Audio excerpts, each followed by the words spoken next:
there's a film currently out, Invictus, that talks about being the master of your soul.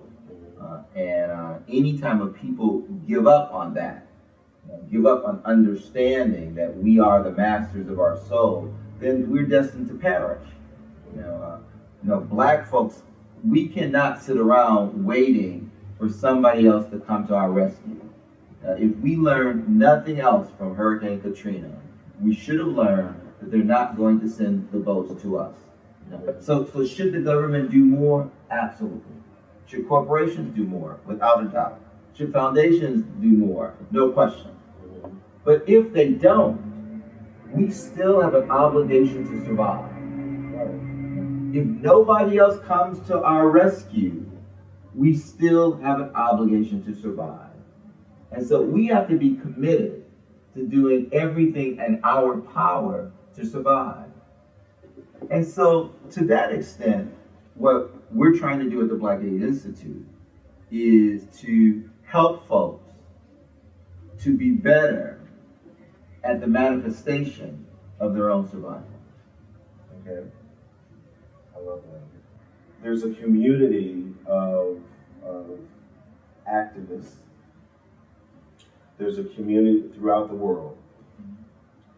There are people who are doing amazing work, and yet it seems to be insular on some level, and that the totality of our society is not receiving information, or we're not as engaged in the conversation as we would be engaged in the conversation about Precious or Avatar. So how do we change the game? How do we uplift? How do we raise the volume so that the conversation is in play? And at our little event, I said, instead of walking into a room and saying hello or what's up, you say the silence is broken. The silence is broken. So that we penetrate on, we just get more people involved. So how do we turn up that volume? How do we go from club to more of a national view? Well, I think we do a few things. One, I am mindful of the fact that sometimes you're engaged in the long arc. Dr. King talked about the arc of justice bending. And so some of these things are part of the long arc. And they're not going to happen quickly. Some of the things that we need to do will take time. And just because we have not gotten there doesn't mean we're not getting there. And so I'm always mindful of that. The other thing to your question of, what happens when people want to talk about Precious and Avatar? Well, what you do is you make a conversation about Precious and Avatar a conversation about HIV. So I want you to talk about whatever you want to talk about. Whatever you want to talk about. Because I know whatever you want to talk about, is relevant in a conversation around HIV. Because I understand how this disease in particular, permeates through all of our society.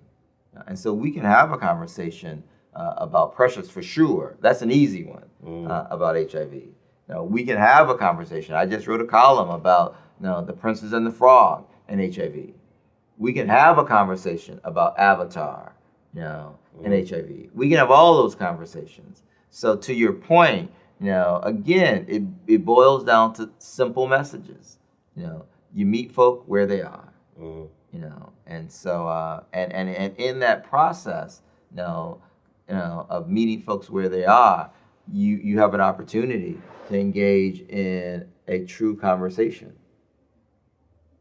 And in the end, that's the only way that people are ever moved, is by having sincere and honest and genuine dialogue.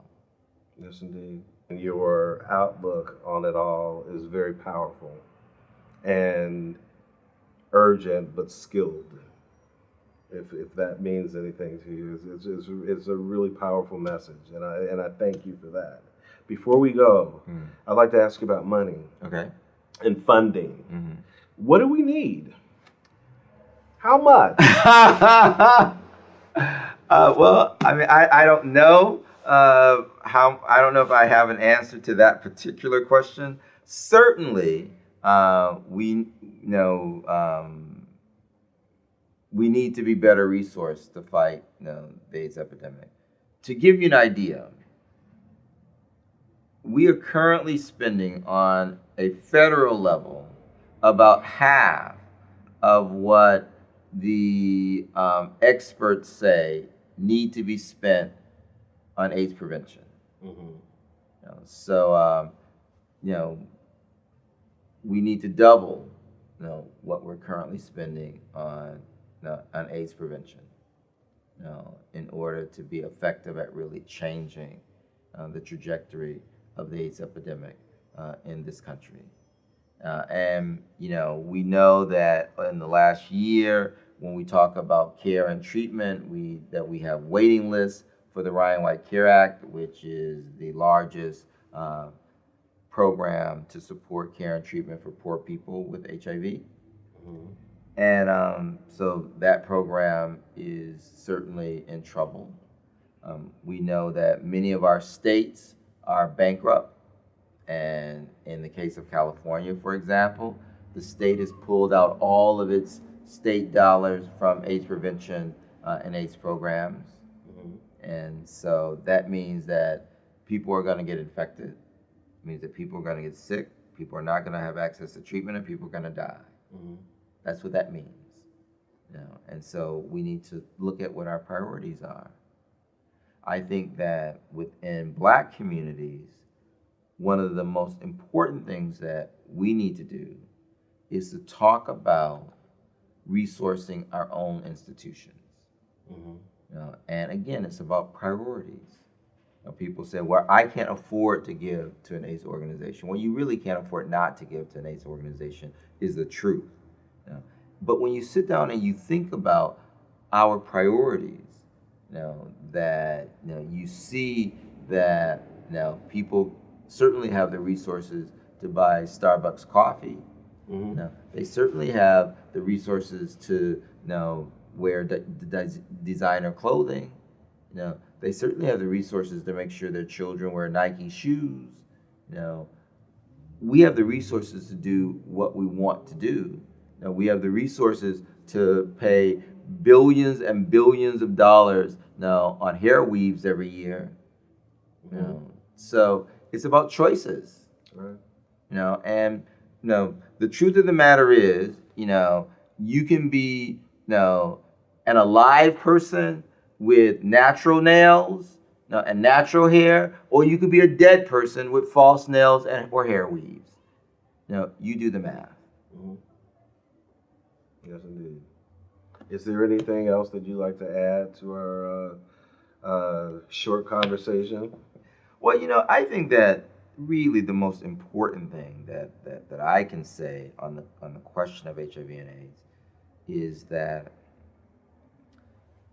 we not only can win this battle, we will win this battle. Failure is not an option. The question is, how many people have to die between now and then? The more engaged we are, the more mobilized we are, the faster that day will come, and the fewer of us will need to perish. The day will come when this epidemic will be over, without a question. And when it does, what I'm fearful of is that too many of us will not have a satisfactory answer to the question of, what did you do during the war? What did you do during the plague? What did you do when hundreds of thousands of your brothers and sisters, sons and daughters, mothers and fathers were getting infected and dying? I'm fearful that too many of us will have to say, I didn't do enough.